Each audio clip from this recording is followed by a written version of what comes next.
As an independent research and education organization, the Show Me Institute focuses on Missouri fiscal and economic policies from a free market lens. We want Missouri to be a state that leads the nation in wealth, quality education, and a flourishing civil society.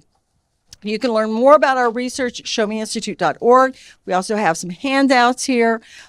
We recognize that when we're talking about our state, much needs to be done to get us to where we would like to be. Certainly, ensuring public safety is critical to a thriving and healthy community and necessary to attract new residents. So I'm really looking forward to the discussion today. I'm looking forward to the feedback from those of you here in the audience. Without any more delay, let me introduce the moderator for our discussion, and he'll introduce our panelists. Patrick Tuohey is a senior fellow at the Show Me Institute and co-founder and policy director at the Better Cities Project. Before establishing the Better Cities Project, he was the director of municipal policy at the Show Me Institute. So he has a history with us. He's currently a visiting fellow at the Yorktown Foundation for Public Policy in Virginia, and also a regular opinion columnist for the Kansas City Star. And with that, let's welcome Patrick Tuohey.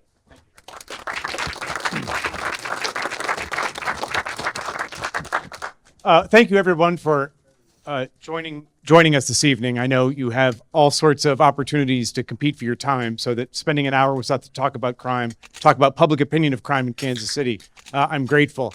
I live in Kansas City, so I kind of look at St. Louis from the outside, from a distance, and I think that's a value here because I don't maybe have preconceived notions about the city or the county or about the history of crime here. So I feel completely able to ask stupid questions of you and of our panelists and have you guys correct me. Also, because it's St. Louis, I have to tell you I understand that I went to Westover Senior High School in Fayetteville, North Carolina. So do with that what you will. Pay attention to the room we're in and look around because this room is communicating the rules. You see a panel in front of you, and I'll introduce the members of the panel in a minute, and it's kind of a classroom vibe, and so you get the sense that you're going to listen and then maybe ask questions at the end, and that is not what I want to do today. Today I want to treat this like a focus group. So I am going to put some propositions out there, and I'm going to ask you to react to them, and I may push back on some of the things you say. We're going to talk about crime, but really what is of interest to me is not so much crime in the city, but the perception of crime in the city. And those are very different things. And the paper that's in front of you that we're working on, and again, it's a working paper, we're soliciting feedback. Some of the comments you share with us today may end up in the final paper because we're struggling with not just crime, but how people perceive crime in the city. Oh, and I'd like to keep the discussion forward-looking.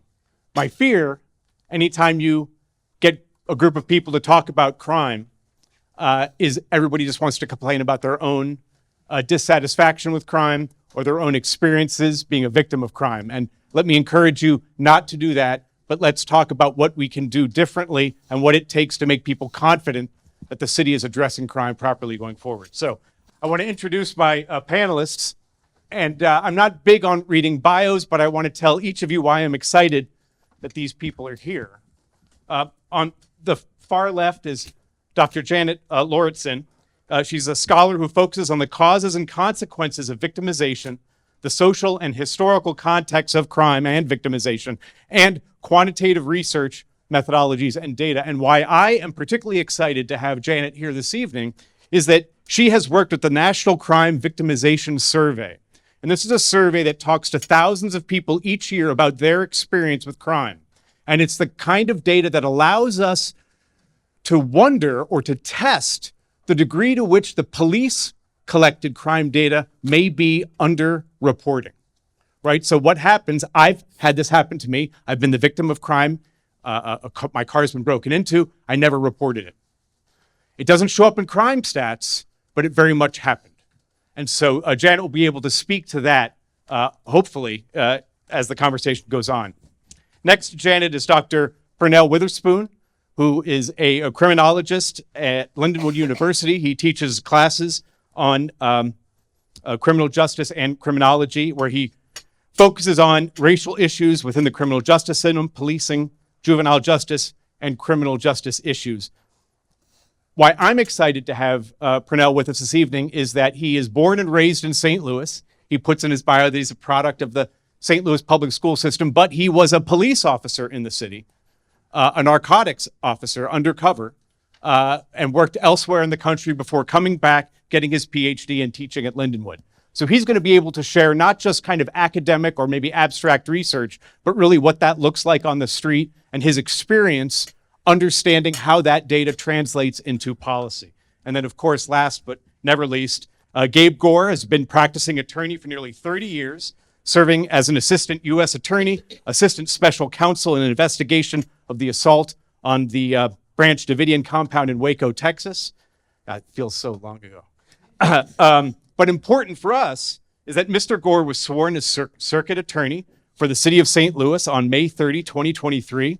That also feels like a lifetime ago. And an experienced prosecutor and trial attorney, Mr. Gore's top priorities are to restore the public's confidence in the circuit attorney's office, the fight for justice, and enhance public safety. So again, what I want to talk about today is not so much the crime stats we're seeing, but how we understand crime stats and, frankly, if we believe what we're being told. So now that I've introduced our panelists, let me talk about you. So there are 60 of you roughly who registered to come. 28 of you answered our pre-event survey. And one of the questions we asked was the seriousness of violent crime in the city of St. Louis today. No surprise that 15 of the 28 said it was extremely high. By the way, of the 28 that responded, 20 of you live in the county and 7 of you live in the city. Overall perception of public safety in the city of St. Louis over the past 5 years. 8 of you say it worsened somewhat, and another 3 of you say it worsened greatly. So again, this is what you guys indicated you believe about crime.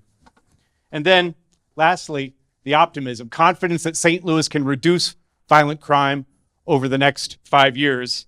And 9 of you were, indicated you weren't confident or, were, I guess, somewhat unconfident. And that is not too surprising. Surveys statewide that just was put out last week or so said that most people, again, this is a statewide survey. I think they surveyed 600 people. Only 9% thought that crime was getting better statewide. How many of you fit in with these numbers, right? You think crime is worsened in the city, and this reflects your views. Anybody want to jump in? Yes, sir. Briefly. Well, it reflects my view. All right, very good. Fair enough. That's the shortest answer Tom's ever given, I'll tell you that. I can't with that with the short answer. What I've seen a lot more of is no abiding of red lights. Where everywhere I live in the West End, people just fly through the red lights. I didn't see that as a kid in the West End. Okay, all right, very good. Anyone else? Does anyone disagree with these? Somebody who's particularly optimistic or thinks that crime is going the other direction? Yes, sir. This can be self-serving because he's sitting right here, but I think since Gabe and the new chief came in, I'm a city resident, I can feel the difference. So what does that mean? Give me concrete, what does it see, feel, look like? Well, first of all, I pay attention to the news, and I don't see, there was a period of time where there was some kind of mayhem leading the news every night. We don't see that anymore. And when I walk around my community, downtown's a little bit of a special thing, so I'll set that aside, but I don't know, it just feels different. It could be psychological, just knowing that what we had before was so bad, and that now somebody's taking it seriously, and that there are consequences when people do break the laws. Does anybody have a reaction to that? Yes, sir. Just speaking for myself, I think we have recently put in place institutional elements that are really effectively building a base to work in the right direction. We have a new mayor who's much more effective than the last mayor. We have, I think, a great police chief, and Mr. and Gabe, who's the prosecutor. I mean, those are incredibly positive acts, and I think they're starting to show results. And I live in the city.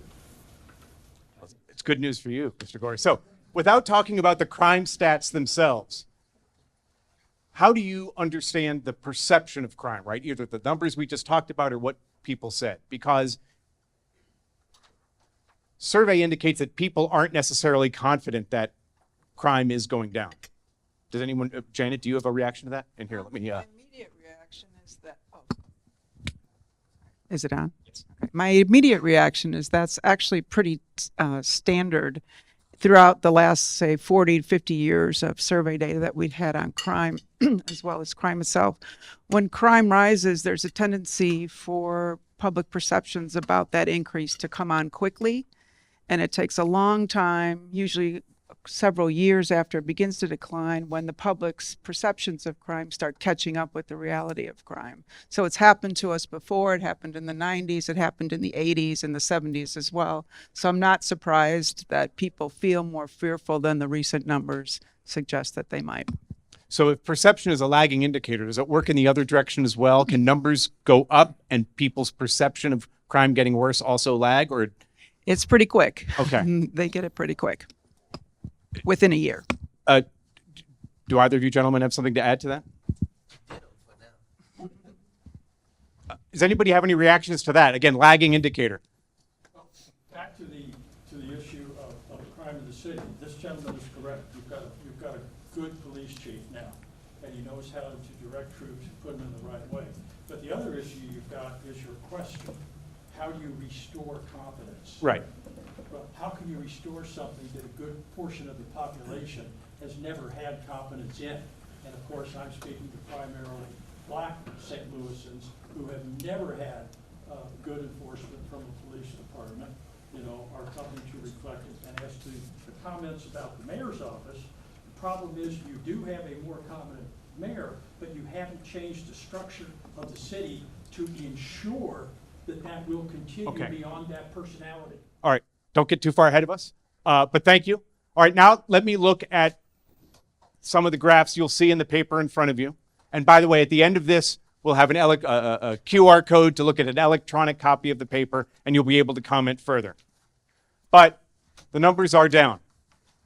This first graph is per capita rates of crime in the city of St. Louis. And again, all the data we're talking about is in the city, 88 to 23.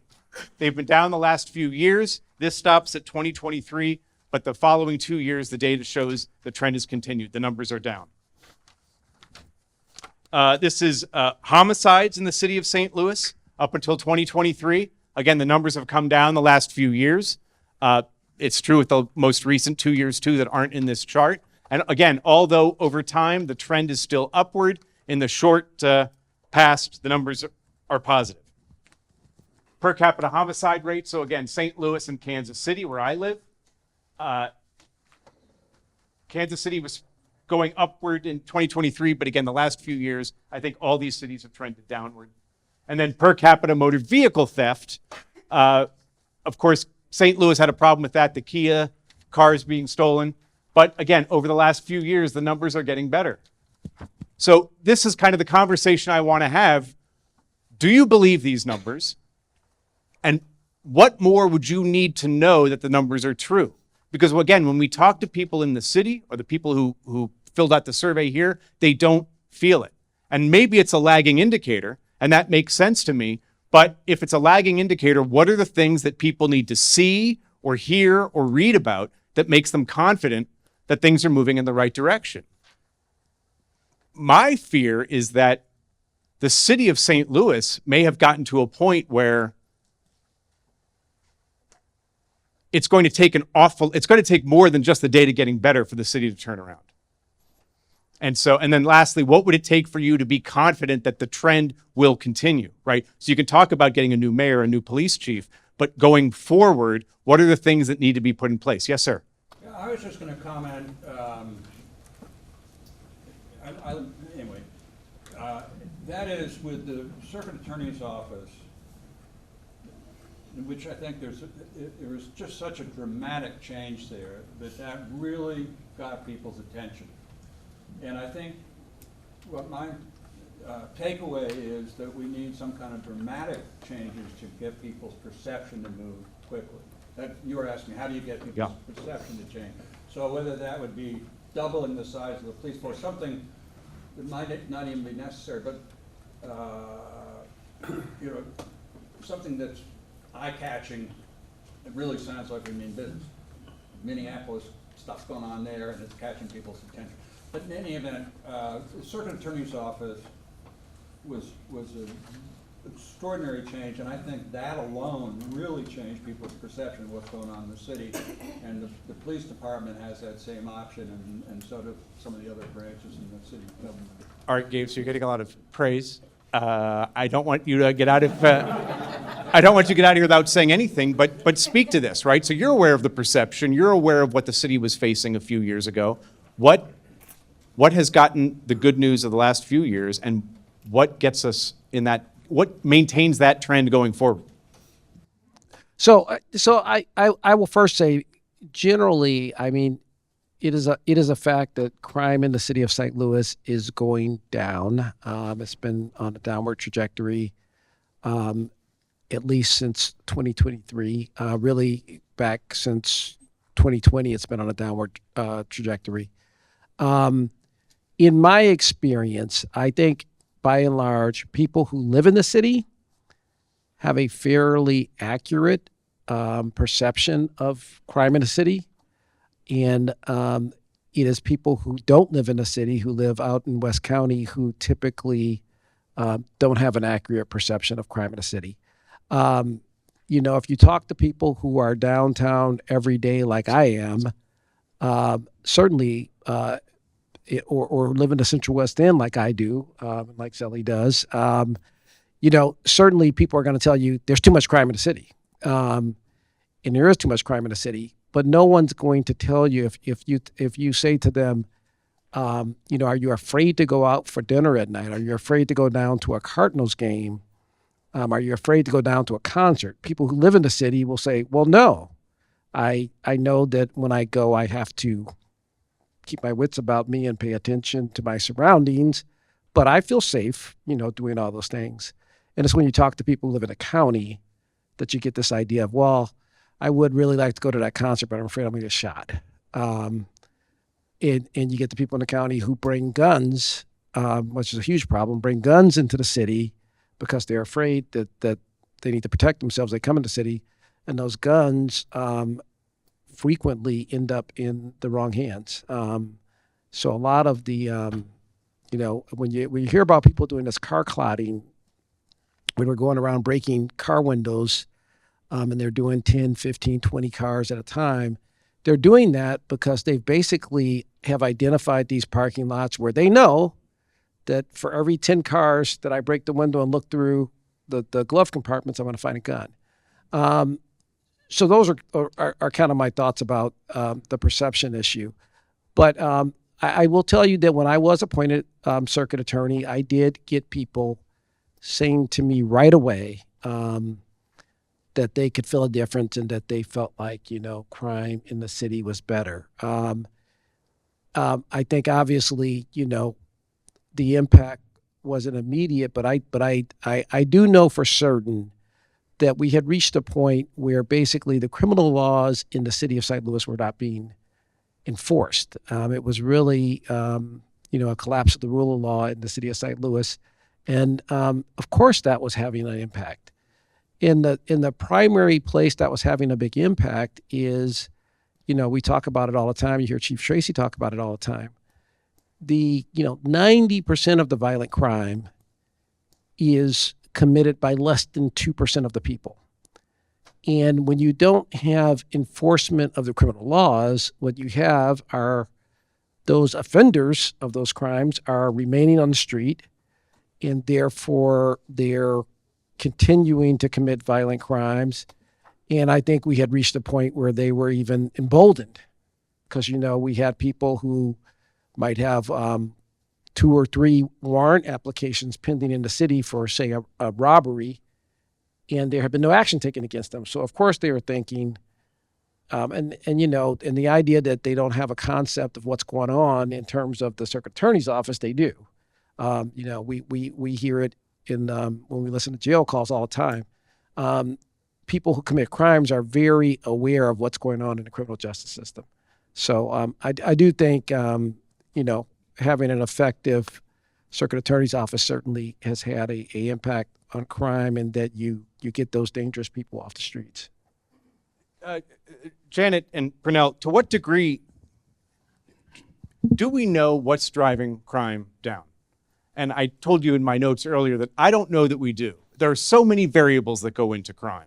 I used to live in Washington, D.C. When Washington, D.C. had a particularly bad homicide and drug problem, I think our chief of police may have said at some point, well, they're just going to kill each other out, and we have to wait until that, which is not a satisfying answer, but it may be realistic. I don't know. Do we know what's driving this? It may be, as Gabe said, that the criminals on the street are rational actors. They see that the chance of them getting caught has gone up and prosecuted has gone up, or maybe it's something else. We certainly don't know what's causing it to go down, or if I did, I'd be a billionaire and wouldn't be sitting here. I'd be somewhere in the sun. But we certainly don't know, but there's been some indications that perhaps the culture has changed. Maybe even the teenagers, they're not out on the streets as much now. They're at home playing on their cell phones a little more. And perhaps that's changing the climate out there on the streets, where the bad environment sucks them in to commit some of these crimes. That's at least one explanation, but it's going down across the country. So we'd have to take a closer look at each state, and within those states, each city, within those cities, each neighborhood, to try to really get at why is it going down in some places more than others. Janet, is this kind of a fool's errand? If crime is going down everywhere, does anything that happened in any particular location really matter? Do we know? Yeah, we do know that it does. We know that what we do know about crime trends is that they're affected by local, state, and larger issues, including national issues. A lot of the increase, for example, that occurred during 2020 was due to the COVID, as well as George Floyd's killing and the unrest that led from that, the withdrawal of the police officers from the street during COVID, in part to protect their health, and in part because the public withdrew, led to a different situation. The easing of that has helped contribute to the decline as well. So we tend to use this, it's not a very good phrase, all crime is local. Yes, sure, but actually it's not. I mean, some of it's international, some of it's fraud that's committed through the internet, some of it's, abuse that occurs online. That's not, their victims might be local, but the causes aren't all local. So some of what's happened in the nationwide decline is due to the easing of some of the things that led to its increases around 2020. But also then there's different factors across states. There's legislation that varies from state to state. There are resources that vary from state in terms of judges, prosecutor's office, number of attorneys available to prosecute cases, as well as resources for police that will come from both local, state, and the national level in the past. So we know that all of these things matter, of course, and crime is complicated. Some things matter more for some types than others. So it's not, I wish we could say it was easy. That's the narrative you would get from the news, but it's not an easy problem to keep your eyes on and keep analysis on. It is complex. So you mentioned the news, and I'm aware that that's been a problem in St. Louis. Certainly I'm familiar with it in Kansas City. It's a sensational thing, right? Clickbait. We all hear about a crime. We tune in. We're more likely to tune in for that. I can speak to Kansas City. There was one shopping center, and the people in that community said, if there was a break-in within a mile of that shopping center, they just said Bannister Mall. It happened at Bannister Mall, and the people in that area were frustrated. When you look at surveys, or you're designing surveys of how people perceive crime, is it driven by a sensational media? Is it driven maybe by personal experience? Is it driven by Nextdoor or Facebook? There's a lot, I'm sure, that people would like to say about this. We know that in media it's driven by sensation, right? We know that. But we also know that people are affected by crime, and their families are, and so are some of their neighbors or their workmates or whatever. Personal experiences tend to linger. You have a slightly different perception of the world after that happens to you from a victim's point of view.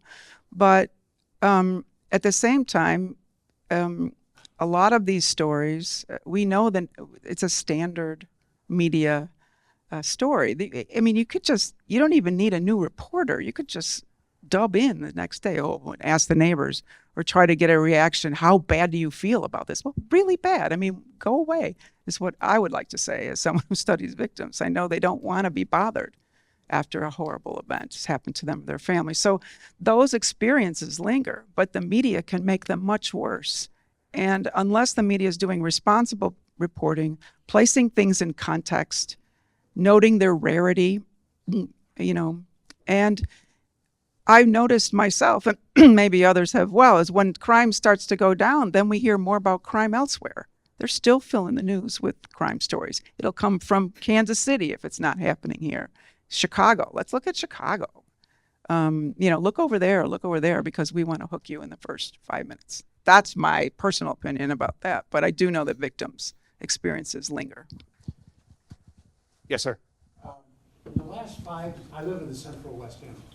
I moved from Los Angeles almost 20 years ago. I moved back to heaven. I just want to make that clear.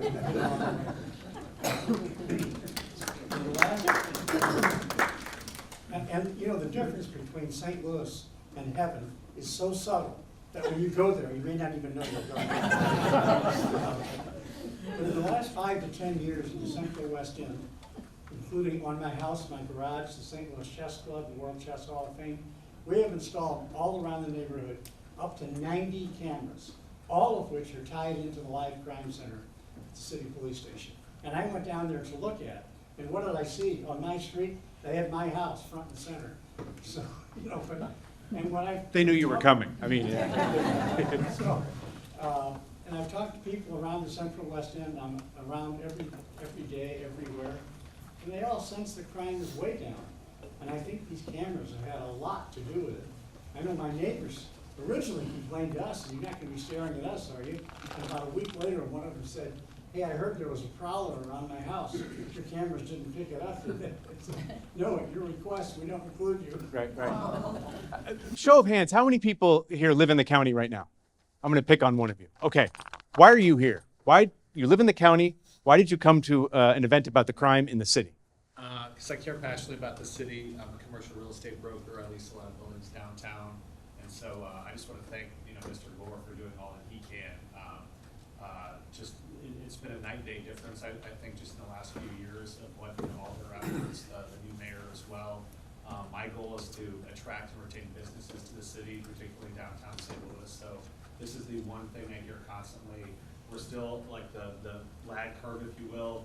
Tenants are still saying that they're afraid to be downtown. We're looking at moving out to West County, or their employee base in St. Charles won't come to downtown St. Louis. So I think we're still going to see those effects for a couple of years. But I absolutely do think that there's a complete difference in crime with prosecuted criminals. And so Gabe Gore's just been phenomenal. My fear is that he does such a good job that it's just one election away from voting in an insult again. Well, that's my I want to follow up. Did you bust these people in? Is there anyone else who lives in the county who either has a similar or different answer than what we just got? Yes, sir. Yes, I live in the county and I have kids in the 20s, and first of all, talking about the stats, they're hard to believe, but you read, if it's true in Washington, that DC, that they were messing with the stats. Right. And it's hard to believe really anything what you read. I have kids in their 20s. They don't want to go downtown, and I'm a sports guy. I go to Cardinals games. I go to Blues games. I'm in the real estate industry too, and I've done a lot of work on the AT&T building. And you go down to St. Louis in the city, Olive, right, there's Market, the AT&T building. And I did it last year, walked around the building. It looks like Gotham down there. It's scary. There's needles, there's feces, and there's not a lot. We've lost a lot of tenants. People don't want to go down there. There's a lot of vacancy. I had a nephew that was severely mugged downtown. My friend who's my age at the Blues game the other night parked over by the Soldier Memorial, and he was really scared. These guys came up and he got away. I mean, he's a strong dude, but he doesn't want to be accosted going to the Blues game. And these people go to jail, and like that guy who ran over the cheerleader, I can't remember how many, he's been, convicted or whatever, in jail 32 times. I don't know why these guys are getting right back out. Okay, so how, of your neighbors, the people who live in your community, I'm going to guess they think the city is unsafe. Yeah. I mean, you can see it with your own eyes. I mean, I grew up here, and, it was great in the old days. Laclede, Sure. Landing, they tried to make Washington Street really good. It was fun for a few years. You go down Washington Street now, it's scary. You're not going to go down. There's not a lot of restaurants, or let's go to the city. Okay, so you see the numbers are going down. But you're the guy I want to talk to, because I tell you the numbers are going down, but you still have that visceral reaction, and it's not out of ignorance. You've got experiences that justify it. My question to you and people who are similar to you is, what do you need to know to change that view? And again, it's lived experience, right? So you know people have gone through it, but what would you need to know to let go of that, to be more confident that it is safer, and to be more confident that it will continue to get safer? I mean, it's really hard in St. Louis. I have friends call me from around the country, like, St. Louis, I don't know if it's true, whatever, we're a top murder capital in the world. I go, it's not where I live. There's north. No, right. They're all shooting, and I've seen documentaries on YouTube with this guy from Denmark who went in and saw the gangs, and he's interviewing them with their M6, whatever, their ARs, and they're like, we don't like the guys. Hold on. I don't know as an answer. Yeah. Is there anything that you could tell your neighbors, or what would you need? Or maybe it's just time. My kids, I mean, everybody knows Soulard. They will only go to like 3 bars and 2 streets. All right. And Soulard's, Yes, sir. I think one of the things that's working against you as far as getting the perception better is the fact that the crime has gone from absolutely horrible to just very bad. And it's not getting good. Okay, that's fair. But do you believe the trend data? Do you believe that it's approaching better? But people are not going to feel safe when it just goes to very bad. Okay. I wanted to follow up on something this gentleman said, and maybe dealing with policy is, what are the things that can be changed in either policing or prosecution that will last beyond the personality in that position, right? What can you change that will make your predecessor or your successor better at their job, so that we're not just hanging on to personalities? My colleague pointed out that years ago, people were very excited about the superintendent of schools in the city, and then that person left. So it can't be personality driven.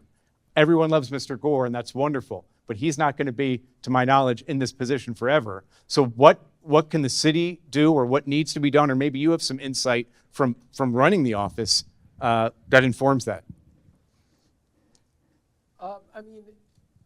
You want to take the mic, so. So in a prosecuting attorney's office, what happened with the prior administration is that a very stable, long-established prosecuting attorney's office that had a lot of very senior people who had been there for many years, and there was a structure in place, and there was a method for training young attorneys. All of that was completely wiped out. So we're working hard to rebuild that, so that we have a prosecuting attorney's office that has a structure in place and continues to develop and train effective prosecutors, so that you have the infrastructure there, whether I'm there or not. Right. Now, we're in a democracy, and So you say. if you elect someone who comes in and says, I'm going to fire this infrastructure in your office that's been built over 15 or 20 years, there's nothing you can do. The only thing that can protect you against that is, well-informed, educated voters. So, I mean, that's specifically for the prosecutor's office. At the end of the day,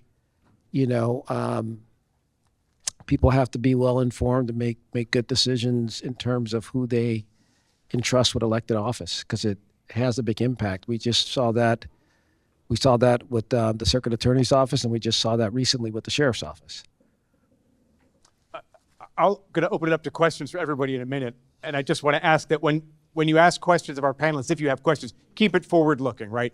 Because what I want to learn, the reason why we're all here, is I want to be able, when this paper is published, I want to be able to understand what it's going to take, more than just crime getting less bad, what it's going to take for people to understand, to feel it, because it is a lagging indicator, and public safety is the first thing St. Louis needs. St. Louis needs all the things, but public safety has to be, in my opinion, the first thing, right? When Bill Barr, the Attorney General, was in Kansas City, someone asked him at a press conference about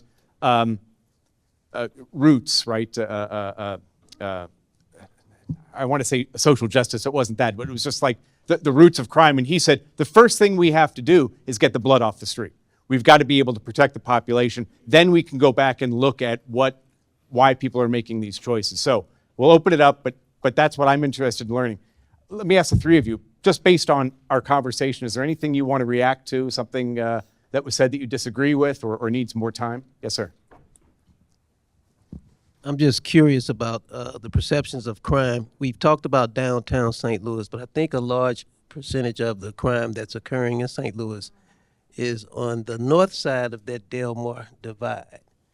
And to what extent are we truly talking about an incident that occurred in downtown St. Louis that makes one fearful of crime, and then associate that to what's going on the north side of St. Louis City? And that's where everyone's perception come from.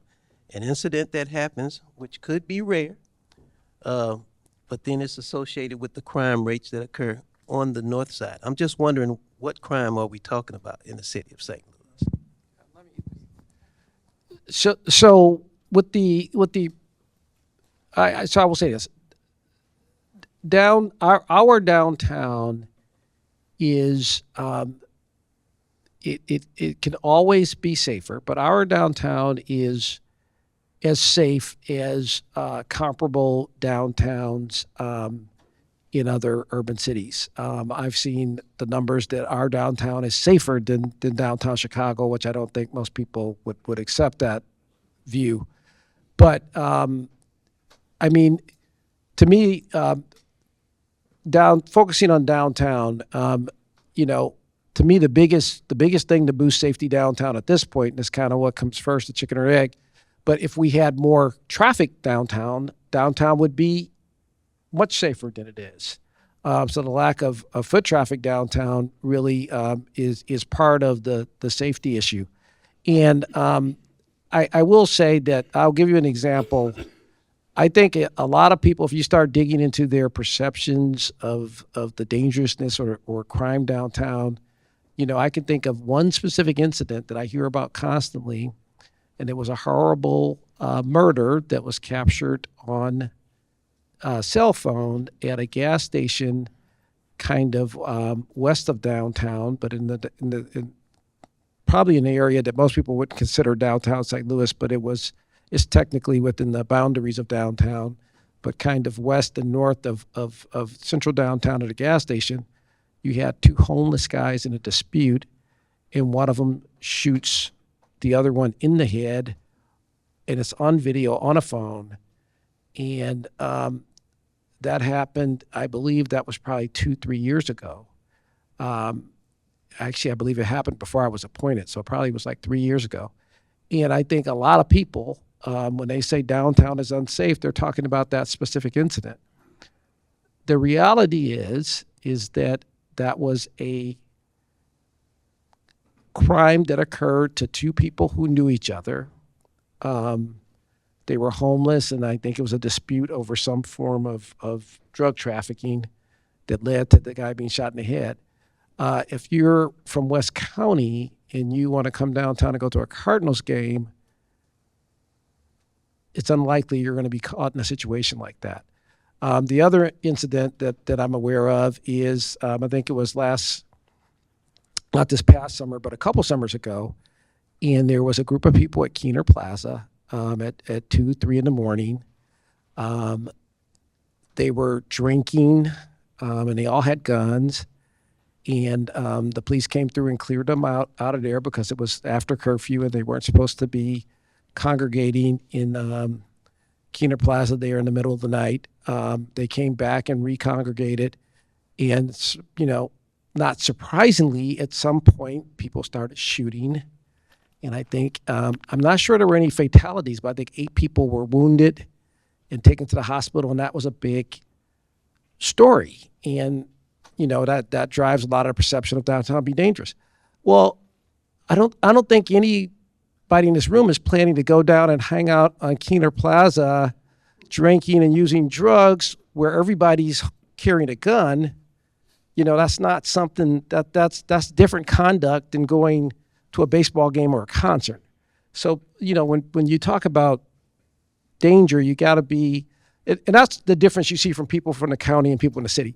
People in the city understand that. They see that situation and they don't think crime is horrible. They think that's why I don't hang out in Keener Plaza at 3 a.m. In 2005, to your point, in 2005, when I moved to Washington, D.C., or I moved from Washington, D.C. to Kansas City, D.C. was top crime city in the country. And we moved to Kansas City, and people in our neighborhood were concerned about crime. And we looked at the numbers and we thought, oh, how quaint. You think you've got a crime problem in Kansas City. So it is absolutely relational. And the worst part, and this is probably true in every urban area though, the worst part about crime in Washington, D.C. is it's not the whole city. It's 10 blocks square where it's an absolute nightmare. That's the real tragedy. But we would get people who would come to the Capitol building and they were told by their sheriff at their town, if you're going to D.C., it's not safe, you better bring a weapon with you. And they get stopped by security going through the magnetometer because crazily they've got a pistol with them. That happens all over. I invite anybody who's got a question to come to the microphones to ask. I have a hypothesis that I'd be interested in your reaction to. That people who live in the county that have moved out of the city into the county, in a way kind of need crime in the city to be bad because it justifies their decision to have left. So maybe they hold on to that idea a little bit longer than they would otherwise. Any reaction to that? Is that garbage or is there something to that? Garbage? Okay, very good, thank you. Yes, sir. Yeah, that's definitely garbage. I lived in the city, North St. Louis, downtown, and I moved to U City. And the reason why I moved to U City was for my own mental health, not physical, my own mental health. I grew up in North St. Louis. I can't go to North St. Louis anymore. My brother still lives there. If I drive through North St. Louis, by the time I get back home to U City, I'm in tears. A grown man in tears because of the neighborhood he used to live in is not the same. And to your point about downtown St. Louis, I think the problem is, you said, what do you know? What can happen? It's not know, it's see.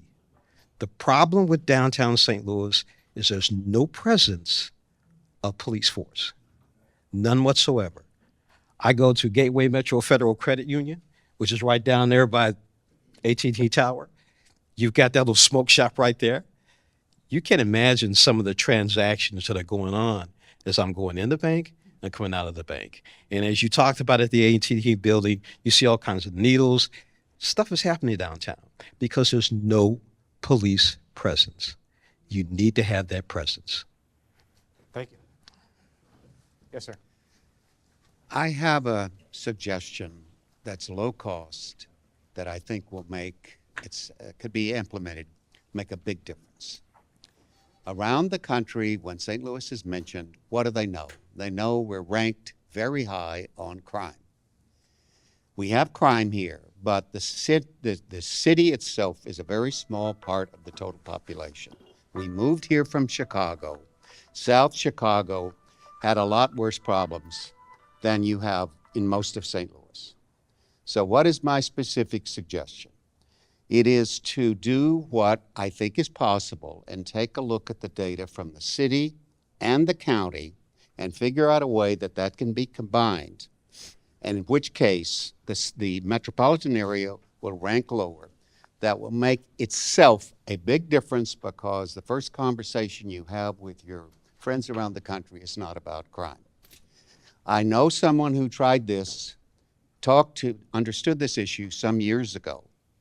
They went to the city. The city says, we don't want that, the people they talk to, because we'll lose some subsidies as a result of getting less crime.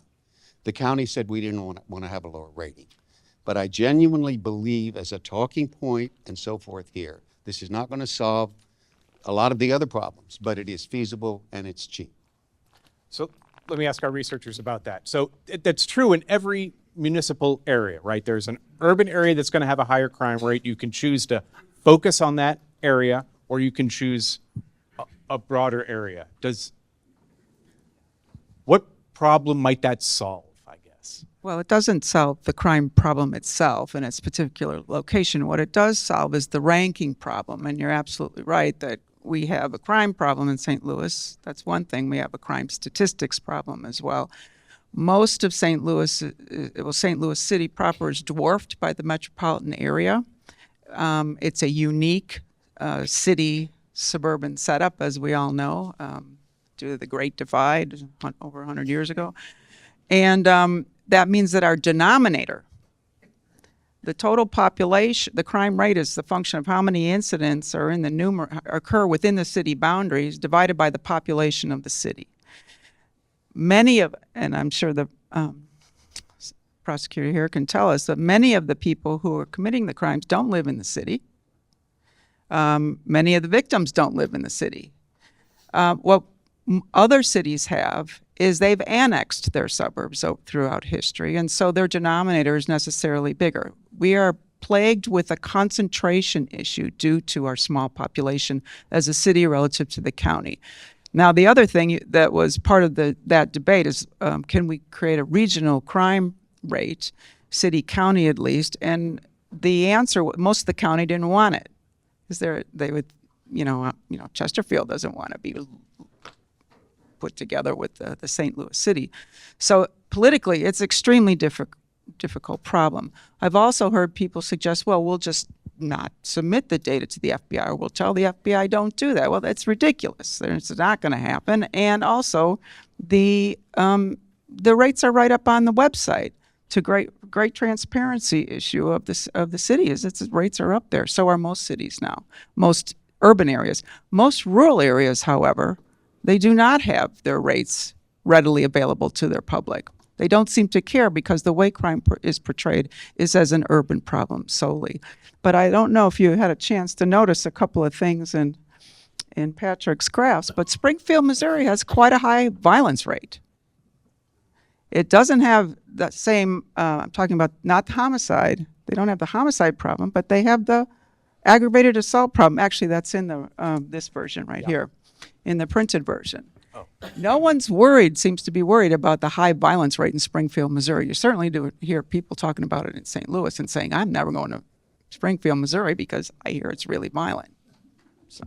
Actually, let me follow up on that. One of my colleagues had a suggestion that I thought was interesting, because the crime numbers are going up in Springfield, and he suggested, which isn't crazy, that Springfield is reporting more crime, whereas maybe Kansas City and St. Louis aren't, because Springfield has yet to become bitter and disillusioned about reporting crime, right? So in Kansas City, I've had my car broken into, again, in my driveway, and I didn't report it.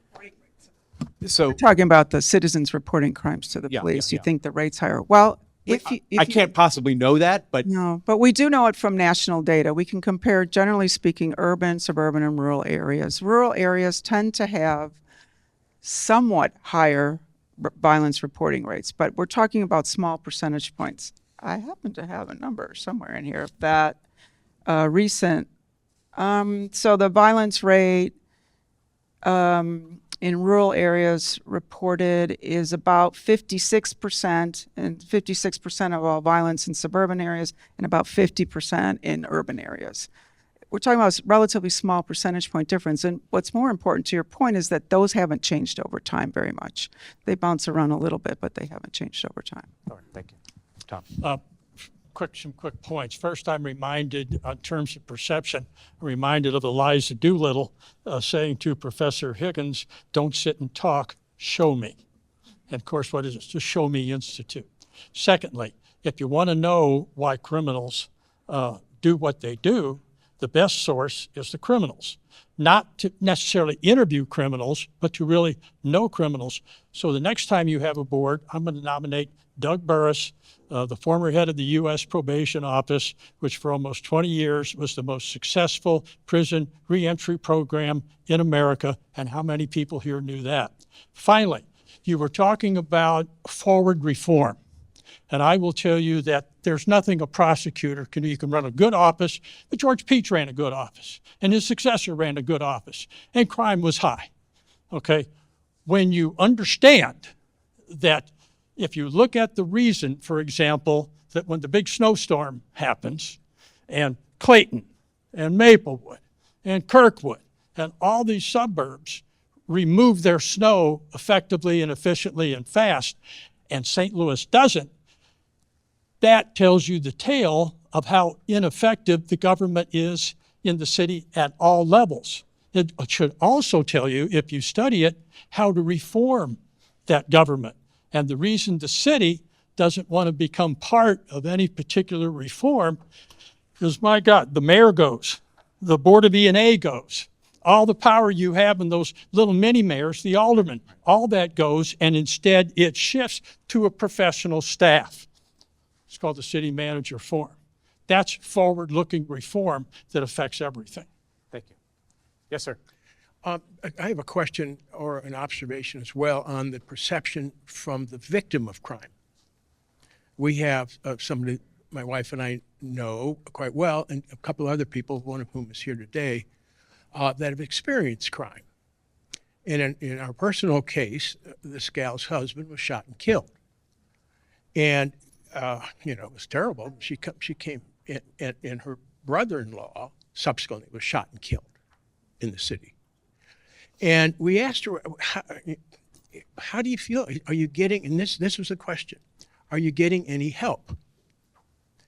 And I didn't know where that was going to go, whether it was from the police department or from social, where what? And she said, nobody cares. And I, wow. And we talked in some depth about that perception. Was it passing or?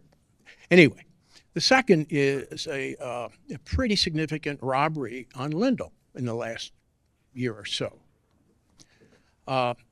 And my understanding of that, and I don't have the facts, but my observation was that the police were responsive, but no follow-through to speak of. And the third is an individual our age, and he was going to take his grandchildren to school.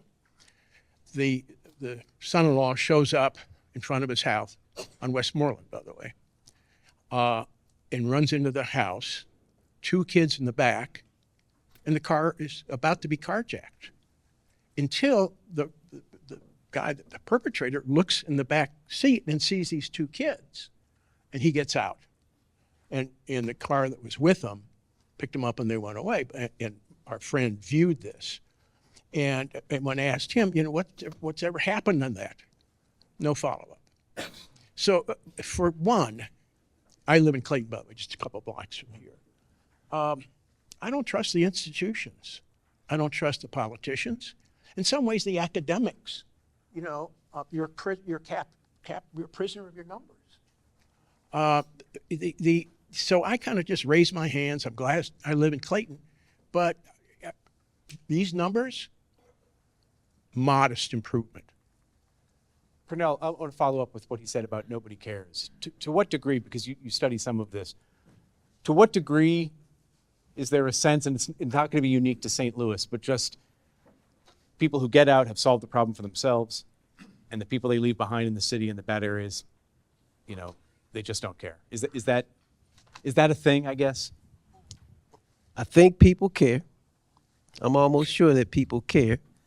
Sometimes it's difficult to show the extent that you really do care to prevent yourself from being ridiculed by so many people that have certain perspectives about things, Not to minimize anyone's victimization, but I think a lot of us need to take a broader look at what's really going on.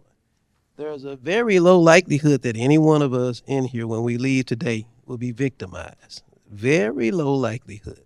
And that's happening all throughout St. Louis, all throughout the United States. We don't get victimized as much as we think, but if it happens to us individually, then that becomes a problem, and we put on blinders to who said that we were trapped by these numbers. We have to report these numbers, and there's a strategic way that we do it. Otherwise, we will all be locked into our own personal experiences and not see what's going on in the broader picture. So I think we care. I truly believe we care. One thing that I think is not well advertised enough is victim assistance programs that are available. The feds, the Office of Victims of Crime, distributes money throughout the United States to the state level and to various private, non-for-profit agencies. One of the first original victim service agency is in St. Louis. It's been around for a very long time. Prosecutor's office has they're kept informed of the cases once they reach. Yes, still, yes. No, we, that was one of the first things I focused on when I was appointed circuit attorney, is making sure we really got the victim services unit fully staffed. So that's an important part of what we do. Yeah, the point is that it's not well advertised. Sometimes the police will give the victim, but you have to contact someone. Some people don't want to report to the police for a variety of reasons. They get more support. They realize the chances of someone being picked up and arrested for this are small because they didn't get a good look, for example. And so they turn to family, friends, to local agencies, to churches, to clergy, to victim services, to people at work. They do that informally. That's not a bad thing. But there are also professional support services available. And in the U.S., it turns out that about 20% of violent crime victims do take advantage of official victim services that are usually brought to their attention by the police officer at the time of the incident and the report, or by the hospital if they end up in the ER. So on the screens, you'll see a QR code that'll take you to a page that has an electronic copy of the report and an opportunity to add comments if there's something you wanted to say you didn't get to add. But I want to end this on time, so thank you very much. You get last word if you keep it to 15 seconds. Yeah, real quickly, I worked in the Central West End for 25 years, and our business moved out to Clayton. But the main thing, St. Louis is like a dying city. Tons of businesses have moved out. Tons of residents have moved out. And as I understand, police recruitment is low, and maybe the city attorney can say how many new police people are applying for jobs, but I understand it's very low. And the Central Corridor market, Blues games, Cardinals games, there's always a ton of cops. But you go a couple blocks, or I don't see any cops. I pick up my kids, I used to, and Soulard anymore. And they, as I said, my kids only go to a few bars in Soulard and a few streets, and it's sketchy. They use the word sketchy. St. Louis is sketchy, and they don't want to go down there. And so if we can get more police, that people see police walking around. And I was in the Central West End 2 nights ago, and I went into a store, and they have a city cop in the store, which I didn't see. But he said, yeah, recruitment's down, but he was a great guy. I think we need more police visibility. Thank you, everyone, for your time. Real quick. Yeah, yes, absolutely. One thing about that, the fear that it seems that a lot of people express here is what's going to keep people from not wanting to become St. Louis City police officers. So if we can take a look at our fear and channel it in sometimes, and change that perspective a little bit, we'll have more individuals. I have a student out here now that's wanting to be a police officer, but he's hearing all these scary stories. He may not go to the city. So. And just a comment, the recruitment issue with police officers is a nationwide issue. It is not at all unique to St. Louis. And I will tell you this, people who want to be police officers by and large, they prefer to be in the city of St. Louis because they're becoming police officers because they want to, quite frankly, the mentality is I want to be where the action is. So it's not that St. Louis has a unique recruitment issue. Again, let me thank our panelists, Janet Lauritsen, Pernell Witherspoon, and Gabe Gore. Thank all of you for joining us this evening. Again, take an opportunity to download a copy of the report and share with us any comments. We'll be doing this again out in the county on February 10th.